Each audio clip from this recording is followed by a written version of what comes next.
Hello વિદ્યાર્થી મિત્રો, શું તમને પણ ઘાત અને ઘાતાંકના નિયમો સમજવામાં અને ઘાત અને ઘાતાંકના દાખલા સમજવામાં ક્યાંક ને ક્યાંક તકલીફ થાય છે?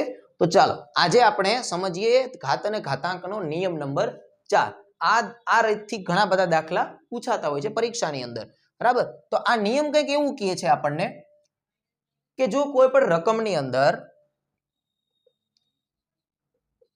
આધાર અલગ અલગ હોય, શું હોય? આધાર કેવા હોય?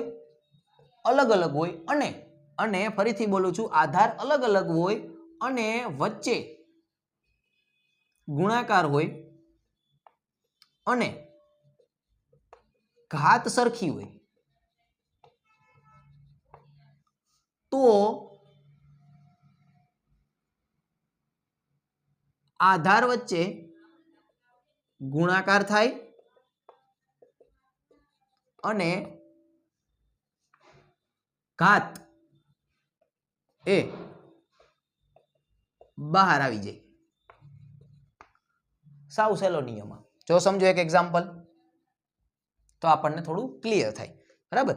હું અહીંયા કંઈક આવું લખું છું, જો a ની m ઘાત ગુણ્યા b ની m ઘાત। સમજજો, ઘાત કેવી છે? સરખી છે, પરંતુ આધાર જો a અને b આધાર કેવા છે? અલગ અલગ છે।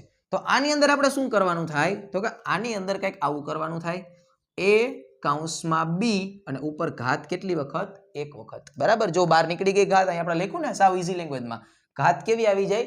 બહાર આવી જાય, બરાબર? એટલે અહીંયા આપણે એક વખત ઘાત ઉપર બીજા માળે ચડાઈ દેવાની। ચાલો આનું એક એક્ઝામ્પલ આપણે સોલ્વ કરીએ તો આપણને વધારે થોડું ક્લિયર થાય। હાલો, હું એમ કહું છું 3 ની 2 ઘાત ગુણ્યા 2 ની 2 ઘાત। હાલ આવું છે। હવે આની અંદર જો ઘાત કેવી છે? સરખી છે, પરંતુ આ જો આધાર કેવા છે? બંનેના અલગ અલગ છે।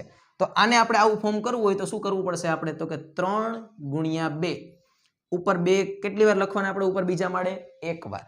ચાલો અહીંયા ગુણાકાર 3 2 6, અહીંયા કેટલા લખી નાખવાના? 2, બરાબર?